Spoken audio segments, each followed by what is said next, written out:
Rahayu. Para pemirsa yang saya hormati, kita berjumpa kembali dalam kegiatan Yayasan Raket Prasojo, sebuah lembaga pengkajian, pelestarian, dan pengembangan budaya Nusantara. Saat ini kita di rumah Romo Wiku Satya Dharma Telaga di kota Solotigo, lereng Gunung Merbabu. Nah, para pemirsa yang saya hormati, jauh-jauh kita dari Malang, kita ingin membedah sebenarnya mulai kapankah munculnya kata nama agama Hindu di Indonesia. Nah, tentunya kita harus mencari sosok yang betul-betul mengerti akan sejarah ini.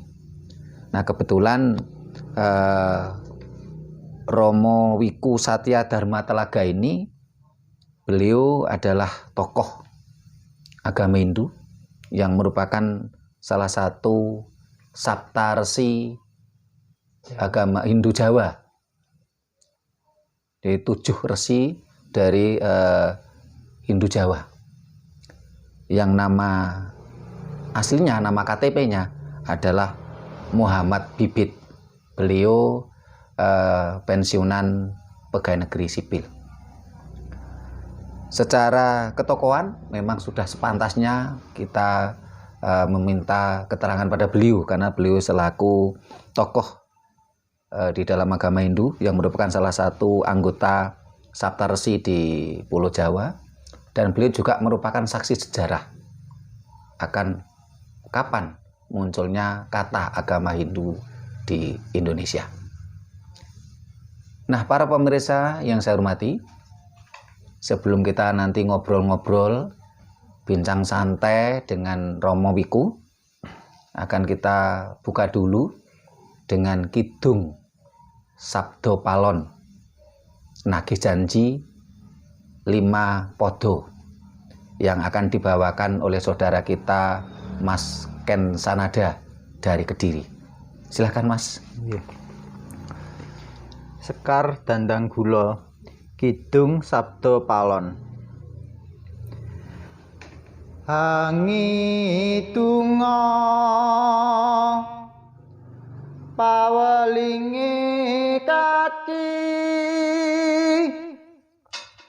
sabda palon pamong nuswantara,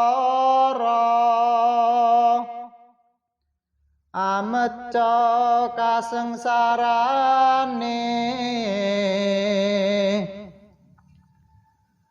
rakyat nusa sadarum, nampi panodining Hyang Widi, kalambangna wong nyabrang prapteng tengah nempuh, santering kali kang bena yek kuning kapura, sapta ngesti aji,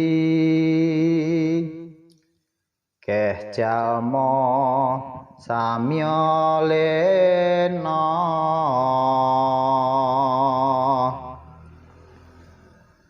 nandang warata satana jawi, dadi karsaning kang murbeng jagat, maruh nopro kawulane, lamun jagat puniku amengku pangeraning gaib, nraju becik miang Allah kang nandur angunduh nandang wahira priyangga den alamnya kinarya amratandani jagat ana kang ngasta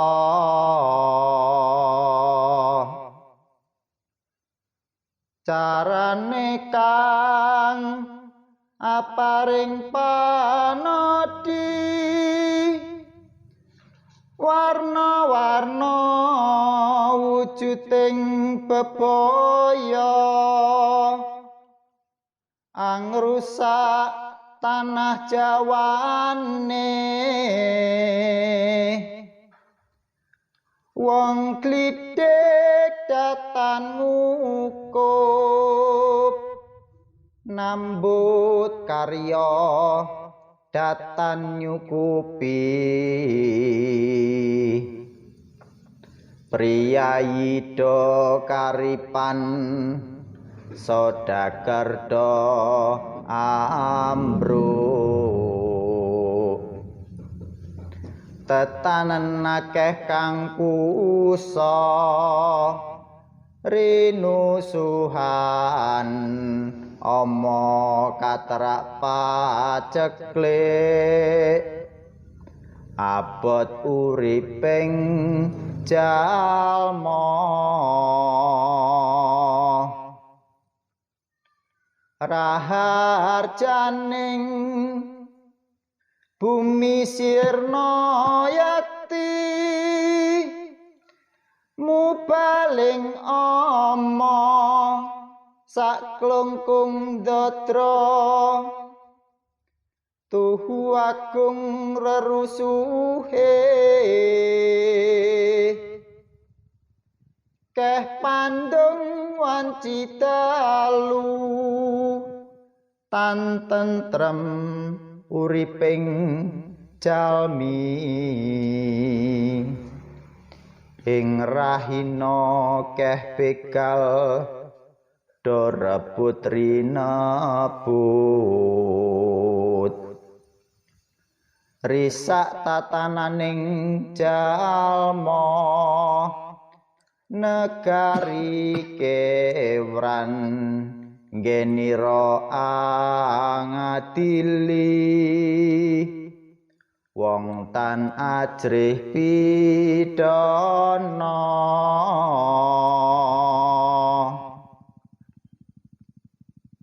kalampah dumugi kang sawarsi jalma isih jroning gara-gara rebutan sandang pangane lali sanak sedulur merga tantahan prihing ati lali anggering praja amung buru saru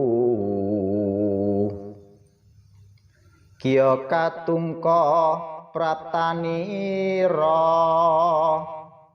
pagebluk kang linuwih satanah jawi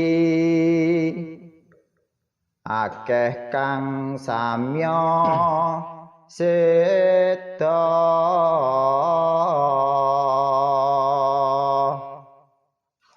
Terima kasih Mas Ken Sanada yang telah membawakan melantunkan tembang Sabdo Palon Nagih Janji Lima Podo yang pertama Pupuh Dandang Kulo.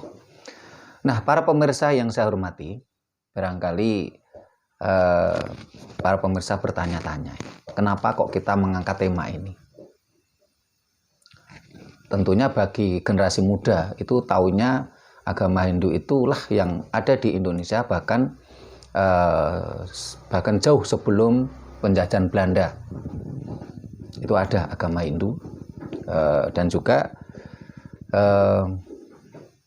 agama Hindu adalah agama yang berasal dari India. Ini barangkali pemikiran banyak generasi muda. Nah, kita mengangkat itu berawal dari beberapa waktu yang lalu. Saya bincang-bincang dengan salah satu sahabat sesepuh kita di Yayasan Raket Prasojo.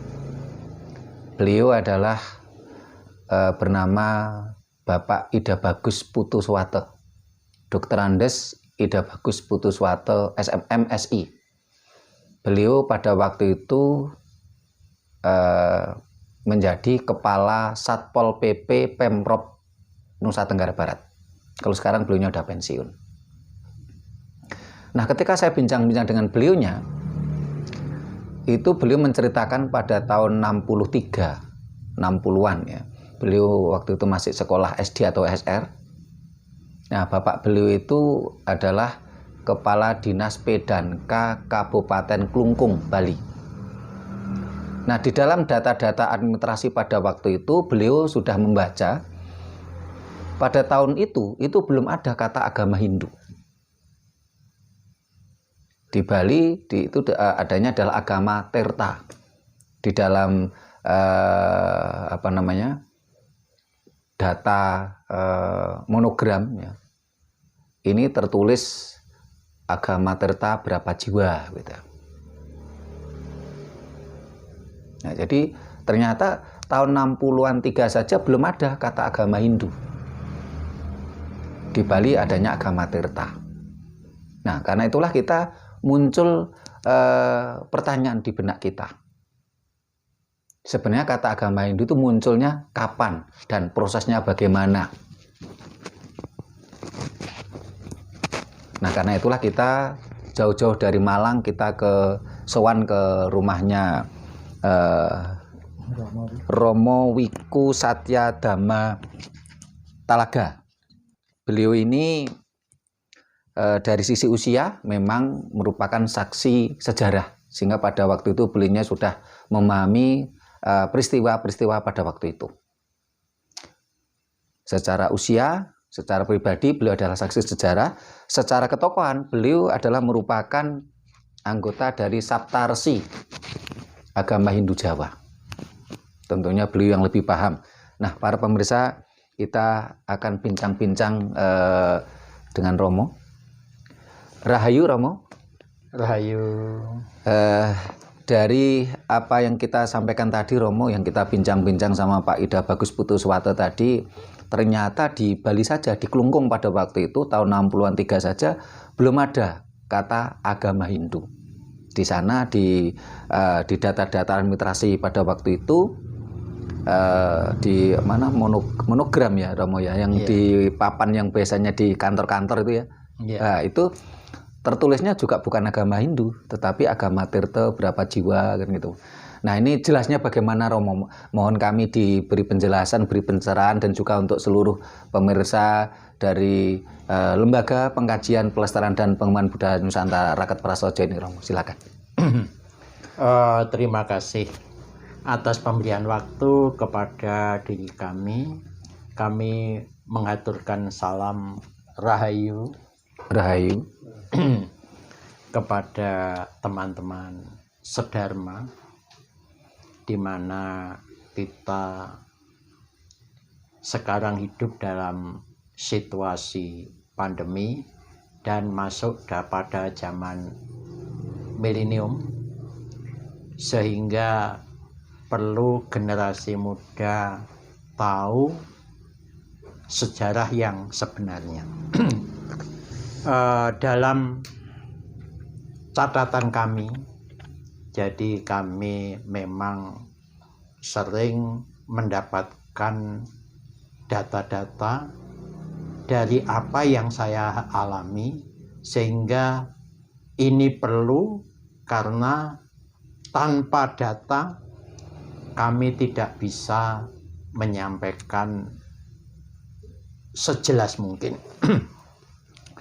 Oleh karena itu, pada catatan kami, waktu Indonesia merdeka pada tanggal 17 Agustus 1945, dalam pemerintahan Republik Indonesia, waktu itu hanya terdapat 2 agama, yaitu agama Islam dan Kristen. Kedua agama itu adalah peninggalan dari pemerintahan Belanda. Oleh karena itu, apa yang ditinggalkan oleh pemerintahan Belanda setelah kita merdeka, baru kita lola sesuai dengan pemerintahan Republik Indonesia. Di dalam pemerintahan kita terdapat departemen, yaitu Departemen Agama. Selama merdeka dari 17 Agustus 1945 sampai dengan 1959, Departemen Agama hanya mengakui 2 agama itu, yaitu agama Islam dan Kristen. Kristen ada hubungannya dengan Katolik. Walaupun sebenarnya ada agama-agama pribumi seperti yang saya peluk.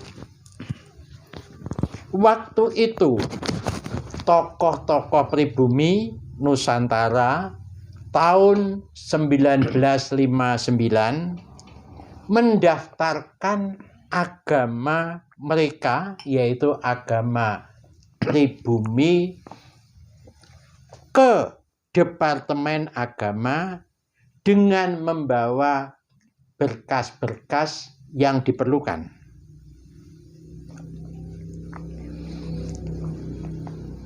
Dengan pernyataan bahwa agama leluhur Nusantara, yaitu nama yang keren pada waktu itu adalah agama Dharma atau agama Budi di Jawa Tengah. Di Jawa, bukan di Jawa Tengah, di Jawa. Karena agama itu adalah peninggalan leluhur kita. Jadi orang Jawa sering mengadakan sesaji, sering mengadakan upacara. Ini berdasarkan agama Dharma. Lebih lengkapnya lagi, namanya Sanatana Dharma. Pada waktu itu, Menteri Agama menolak dengan alasan, yaitu Menteri Agama waktu itu tidak ada agama Dharma atau Sanatana Dharma di dunia ini. Yang ada adalah agama Hindu.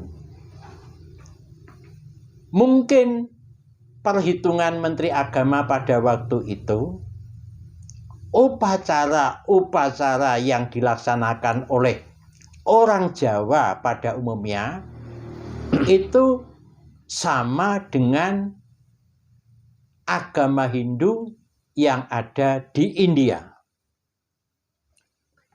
Dan akhirnya tokoh-tokoh agama pribumi Nusantara menyetujui biarpun tidak sepaham, dan nama agama Hindu dipakai untuk agama Sanatana Dharma sampai sekarang. Agama pribumi Nusantara beragama Hindu Dharma Mungkin kalau di Bali namanya Hindu Bali. Dalam catatan yang ada, kata Hindu itu tidak tertulis pada kitab suci Weda, di mana kitab suci Weda adalah kitab suci agama Hindu. Jadi agama Hindu sebetulnya tidak ada. Kemudian kalau kata Sanatana Dharma tersirat dan tersurat pada kitab Mahabharata dan Santi Parwa. Itulah yang dapat saya sampaikan. Kapan agama Hindu dipakai di Indonesia? Pada tahun 1959. Terima kasih. Mungkin ada pertanyaan yang lain. Kami kembalikan kepada penata acara. Matur nuwun. Terima kasih Romo. Para pemirsa yang saya hormati, demikian tadi dijelaskan oleh Romo Wiku Satya Dharma Telaga, yang merupakan anggota dari Saptarsi Hindu Dharma yang ada di Jawa. Nah, para pemirsa, tadi sudah dijelaskan bahwasanya sebelum itu memang tidak ada kata agama Hindu di Indonesia. Dan di kitab suci Weda pun juga tidak disebutkan kata Hindu. Tetapi karena peninggalan dari pemerintahan Hindia Belanda, pemerintahan kolonial waktu itu, yang diakui di Indonesia setelah merdeka itu cuma ada dua, yaitu agama Islam dan agama Kristen. Bahkan pada waktu itu kalau kita baca di beberapa literasi, itu Katolik pun awalnya juga belum diakui, tapi Kristen, sehingga waktu itu ada Partai Kristen. Baru setelah itu ada perkembangannya, baru Katolik muncul. Dan nampaknya hal ini juga terjadi dengan ajaran leluhur Nusantara. Tidak diakui oleh pemerintah RI, dalam hal ini adalah Departemen Agama. Waktu itu Depak ya, bukan Kemenak. Kalau Kemenak ini kan baru era sekarang. Ini tokoh-tokoh yang ajaran leluhur ini mencoba mendatangi Depak, bernegosiasi supaya ajaran leluhur ini diakui. Mohon maaf Romo, Romo masih ingat nggak pada tahun 59 itu tokoh itu siapa saja yang menghadap ke Depak itu, dan Menteri Agamanya waktu itu siapa Romo? Masih ingat nggak itu? Saya waktu itu kan masih umur sekitar sekolah rakyat kelas 4, kelas 5. Jadi saya tidak begitu paham. Yeah. Ya. Jadi saya mendapatkan ini kira-kira tahun 60-an. Tahun 60-an. Jadi saya tidak begitu tertarik, hanya tertariknya itu masalah nama agama Hindu, itu yang tertarik. Yeah. Dan waktu itu memang belum ada ya Romo belum ya? ada. Nah, apa yang menjadi kesaksian dari Romo Wiku Dharma Telaga sebagai saksi sejarah pada waktu itu ternyata selaras dengan apa yang disampaikan oleh Bapak Dr. Andes Ida Bagus Putuswato MSI tadi yang di Bali tadi, yang di Klungkung. Beliau pada jangankan bahkan kalau menurut Romo tahun 59 baru diakui oleh Depak. Itu barangkali karena di Jawa sebagai pusat pemerintahan ya Romo ya. Ya, tetapi betul, di ya. Bali ini kan jauh dari pusat pemerintahan. Bahkan di Bali pun itu tahun 63 itu belum ada kata agama Hindu. Bahkan di monogramnya, di data-data administrasi yang ada, yang kebetulan waktu itu bapaknya Pak Ida Bagus Putuswato ini adalah Kepala Dinas Pedanka, Pendidikan dan Kebudayaan Kabupaten Klungkung pada waktu itu. Tidak tertulis agama Hindu, tertulisnya agama Tirta. Jadi di data itu agama Tirta berapa jiwa gitu. Nah, berarti ada kesamaan cerita ya Romo ya, sama-sama saksi hidup ya. Memang ini para pemirsa terutama generasi muda harus paham, terutama generasi muda Hindu. Jadi dulu tidak ada kata agama Hindu itu tidak ada. Dan yang ada saat ini pun agama Hindu itu hanya sekedar label toh Romo ya. Hanya sekedar label. Isinya bukan agama Hindu. Maksud saya agama Hindu yang ada di India. Nah, tadi oleh Romo Wiku dijelaskan yang ada adalah ajaran Budi atau ajaran Dharma. Nama lengkapnya Sanatana Dharma. Kalau di Bali itu agama Tirta. Jadi Hindu itu hanya sekedar label saja, hanya merek saja, tapi isinya bukan.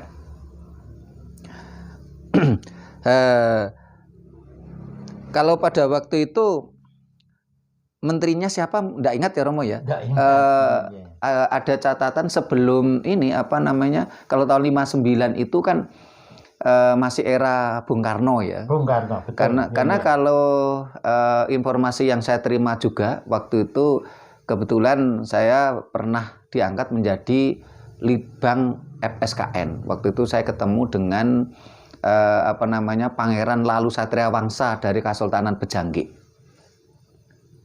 Nah, Pangeran Lalu Satria Wangsa ini bercerita bahwasanya munculnya agama Hindu di Indonesia ini secara resmi ini diberlakukannya Undang-Undang Nomor 1 Tahun 69. Jadi waktu itu pada masa Orde Baru, pada masa Soeharto, setelah adanya peristiwa G13 PKI, Orde Baru ini memunculkan Undang-Undang Nomor 1 Tahun 69. Ini menurut Pangeran Lalu Satria Wangsa. Beliau kedudukannya waktu itu sebagai Wakil Ketua FSKN, Forum Silaturahmi Keraton Nusantara. Di dalam undang-undang tersebut, ini pemerintah isinya dengan bahasa halusnya itu sebenarnya memaksa kepada warga negara Indonesia untuk beragama. Walaupun sebenarnya di Pancasila itu tidak ada satu sila pun yang bicara agama. Tetapi warga negara Indonesia dipaksa untuk beragama dan agamanya juga ditentukan oleh pemerintah. Tidak boleh tidak boleh sembarangan. Waktu itu yang cuma 5 agama. Islam, Kristen, Katolik, Hindu, Buddha. Sehingga orang-orang yang ngugemi ya atau meyakini tentang ajaran-ajaran leluhur kita ini kebingungan mau istilahnya tuh berpayung kemana. Sehingga pada waktu itu para orang tua kita dulu yang kebingungan tadi, karena mereka dipaksa, kalau enggak mereka dicap PKI. Kalau sudah dicap PKI ini sama dengan mati. Karena pada waktu itu siapapun yang terlibat PKI kan dibunuh. Keturunannya mati hidupnya. Hidup tapi mati. Kenapa? Cari pekerjaan sulit, ngurus apa-apa sulit. Nah, akhirnya warga negara Indonesia pada waktu itu seperti dipaksa secara halus. Ada yang keyakinan mereka sebenarnya ajaran leluhur, tapi ada yang mereka lari ke Hindu. Walaupun hanya sekedar label tadi ya Romo ya. Terus ada yang lari ke Islam. Ini yang paling banyak itu lari ke Islam. Sehingga secara data kependudukan Indonesia itu secara penetrasi mayoritas Islam, tapi secara faktual yang mayoritas adalah agama KTP. Ini cerita sejarahnya seperti itu, sehingga generasi muda harus paham. Kita sangat tertarik seperti yang disampaikan Romo Wiku tadi, bahwasanya para tokoh-tokoh pada waktu itu sebenarnya nggak sepaham, tapi terpaksa menyetujui. Nah, ini ada kaitannya itu tadi Romo, ada istilahnya semacam politik yang berkembang pada waktu itu. Mereka terpaksa menyetujui walaupun nggak sepaham karena takut dicap PKI tadi itu Romo. Bagaimana itu ceritaannya Romo? waktu tahun 59 itu kan PKI belum ada waktu belum itu. belum di ultimatum. Nggih, PKI itu belum di ultimatum. Nggih. Hanya tokoh-tokoh spiritual Jawa, Nggih. tokoh-tokoh spiritual Nusantara menyayangkan kalau spiritual Nusantara, terutama spiritual Jawa, ini tidak tercantum di dalam Departemen Agama. Jadi mereka menyetujui, tapi dengan alasan bahwa ini harus masuk di dalam Departemen Agama. Bukan berarti menyetujui karena kalah. Ya, karena sepaham. Karena sepaham tidak. Karena ingin menyelamatkan spiritual Jawa, yaitu agama Dharma atau agama Budi, yang lebih terkenal lagi adalah agama Sanatana Dharma. Itu. Kalau mungkin saya jelaskan di sini, apakah Sanatana Dharma itu? Dharma dalam pengertian awal artinya ketuhanan. Kemudian Dar itu berarti penopang, yang menopang segala ciptaannya. Dalam pengertian yang kedua, ia mengatakan suatu jalan yang mengantarkan kepadanya. Nya di sini adalah Tuhan Yang Maha Esa atau Sang Yang Widi Tunggal. Kemudian kaitannya dengan Sanatana berarti abadi atau kuno. Jadi Sanatana Dharma berarti jalan disiplin spiritual yang sangat kuno dan yang apabila diikuti secara tulus akan selamanya mengantar kepada ketuhanan. Inilah pengertian Sanatana Dharma di dalam ajaran leluhur Jawa. Terima kasih Romo Wiku Satya Dharma Telaga yang menjelaskan tentang perjalanan sejarah munculnya kata agama Hindu. Jadi sehingga kata agama Hindu hanya sekedar label saja, tetapi isinya adalah ajaran-ajaran leluhur Nusantara yang di Jawa dengan kata istilah agama Budi atau agama Dharma atau agama Sanatana Dharma, dan di Bali adalah agama Terta. Nah, karena labelnya itu label Hindu, Romo ya. Jadi walaupun hanya label, walaupun hanya merek, tetapi sedikit banyak juga memberikan peluang. Akhirnya keyakinan-keyakinan impor dari India itu masuk juga. Nah, ini kalau saat ini kan ajaran-ajaran yang berbasis India kan ada beberapa hal ya Romo ya. Juga sempat kemarin terjadi semacam bersih tegang ya antara ajaran impor ini dengan ajaran lokal atau ajaran Nusantara tadi. Sempat terjadi bersih tegang. Nah, ini kalau kita lihat dari perjalanan sejarah yang Romo ketahui, ini ajaran impor dari India ya. Ini mulai kapan ada nih Romo? Ya, terima kasih. Kalau kita bicara tentang kapan ajaran India atau apa itu nama Hindu masuk Indonesia, itu perlu diketahui bahwa di Indonesia dulu dikenal dengan nama Nusantara. Itu tercantum di dalam Sumpah Palapa, di mana Gajah Mada melaksanakan Sumpah Palapa. Kalau kita tarik paling kuno lagi, nama yang ada di negara kita, di kepulauan kita, itu namanya Sakadwipa.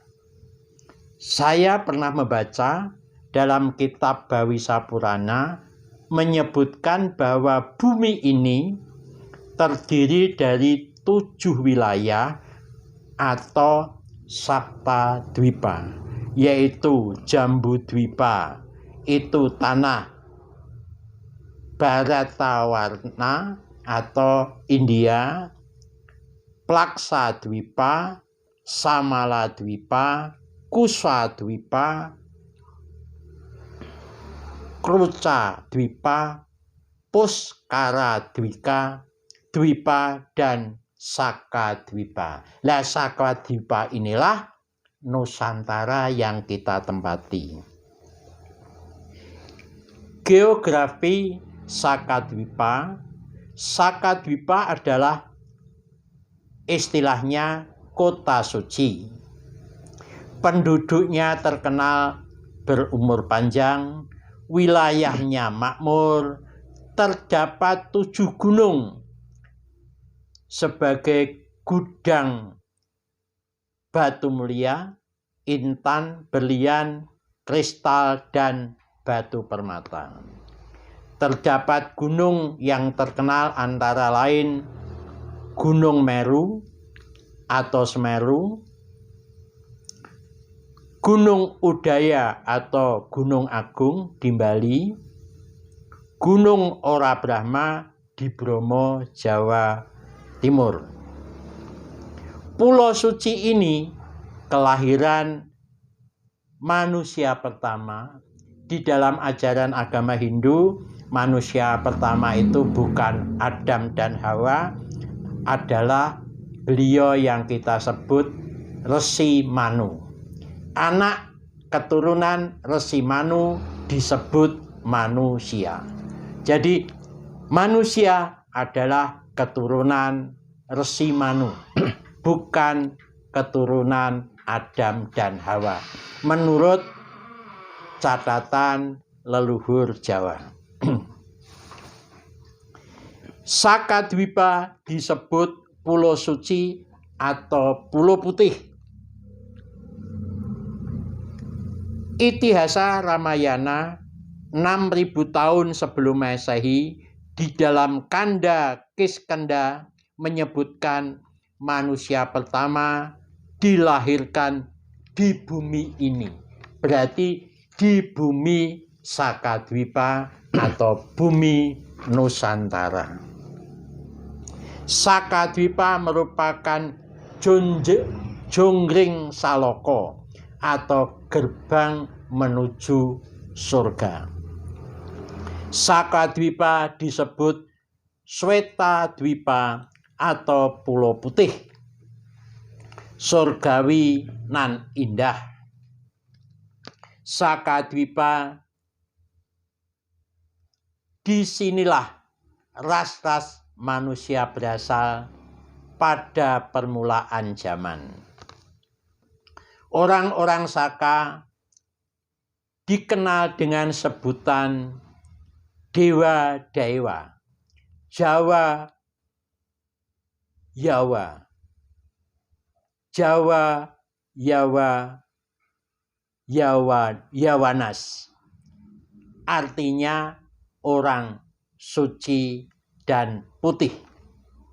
Sakadwipa adalah benua terbesar di Asia Pasifik sebelum terpecah, yaitu satu daratan yang dikelilingi oleh lautan. Penduduk asli Sakadwipa, orang menyebut Arya, atau orang juga menyebut Sakadwipa bangsa Drawida, artinya orang yang paham dengan Weda. Plato sendiri menyebut orang Atlantik. Sakadwipa juga disebut Swetadwipa, artinya bumi yang dimurnikan oleh api. Sejak pembangunan Candi Borobudur bukanlah dibangun pada zaman yang singkat. Borobudur berasal dari kata bara baduhur atau Agni Sweta, artinya dimurnikan oleh api. Bara itu adalah api, baduhur artinya di atas, menjadi api yang di atas atau surya. Para ahli menyimpulkan menjadi Borobudur. Padahal nenek moyang kita, Borobudur itu dulunya adalah batu berundak yang dekat dengan matahari. Batu berundak itu orang leluhur Jawa menyebutnya punden. Jadi batu berundak berasal dari kata punden, yang sekarang pada umumnya punden digunakan untuk kuburan. Itulah asal mula mengapa orang Sakadwipa sangat disegani oleh orang-orang asing, karena orang Sakadwipa adalah orang yang masih memegang kesucian. Dan pada waktu mendapatkan bencana alam, Sakadwipa ini pecah menjadi beberapa pulau, antara lain Swarnadwipa, Pulau Swarnadwipa, Pulau Jawa, Pulau Bali, Pulau Rupakyadwipa, dan sebagainya. Sedangkan penduduk pada waktu itu banyak yang pergi keluar dari benua Sakadwipa. Ada yang ke Asia, ada yang ke Afrika, ada yang ke Australia. Setelah merdeka, setelah zaman modern ini, banyak orang-orang Asia, misalnya orang India, datang ke Nusantara yang dulunya Sakadwipa. Ajarannya persis apa yang dilaksanakan di India dengan di Indonesia. Kalau mereka tahu, pasti dia akan mengenang leluhur kita, bahwa leluhur kita itulah yang menyebabkan ajaran itu sampai di India, sampai di Jepang, sampai di Cina, maupun sampai di Afrika. Inilah sehingga jangan salah tafsir bahwa ajaran yang kita pakai di Jawa ini bukan semata-mata ajaran dari luar Jawa, maksudnya dari mancanegara, tetapi inilah ajaran asli nenek moyang kita, yaitu leluhur Jawa. Itulah yang dapat saya sampaikan asal mula ajaran leluhur Nusantara. Terima kasih. Terima kasih Romo. Jadi, nah para pemirsa yang saya hormati, demikian tadi dijelaskan Romo bahwasanya dulu ini adalah sebuah kepulauan besar, namanya Sakadipa. Karena ada bencana alam, akhirnya beberapa penduduknya bermigrasi. Nah, mereka tentunya membawa budaya kita, budaya leluhur kita tadi. Sehingga itulah kenapa beberapa budaya seperti di Jepang ya, terus di Madagaskar, terus di di benua Australia, aborigin ini mirip-mirip dengan apa yang dilakukan oleh leluhur kita. Sehingga dari dasar inilah sebenarnya kebudayaan kita lah yang mewarnai mereka. Bukan kebudayaan manca yang mewarnai kita, tapi kita yang mewarnai mereka. Sangat berbalik dengan kondisi sekarang ini. Saat ini malah budaya manca yang seperti mendominasi, menjajah budaya kita. Karena generasi muda tidak mau belajar, tidak mau mengkaji lebih dalam. Tetapi mereka sudah mabuk dogma. Nah, kalau dari cerita dari Romo tadi bisa disimpulkan bahwasanya sebelum Depak ini mencatat dengan kata agama Hindu, walaupun ini hanya label, hanya merek, tapi isinya adalah ajaran leluhur Nusantara, ini belum ada ajaran-ajaran asing masuk. Sehingga ajaran-ajaran India itu belum masuk ke sini. Seperti taruhlah yang saat ini sedang sedang berkembang seperti ISKCON atau Hare Krishna itu belum ada. Nah ini baru setelah Depak itu mengakui dengan label Hindu tadi, baru setelah itu ajaran India masuk. Begitu nggih Romo nggih? Ya, betul, nah, betul. Nggih. Jadi dulunya nggak ada gitu loh. Jadi ajaran Hindia itu nggak ada masuk ke sini. Bahkan kita yang mewarnai India. Tapi setelah Depak pada waktu itu secara literasi itu mencantumkan kata ya label agama Hindu, walaupun sebenarnya isinya bukan agama Hindu India. Baru setelah itu ajaran India itu baru masuk. Bahkan ada beberapa orang di antara kita seperti menginginkan kita tuh berkiblat ke India, walaupun isinya beda.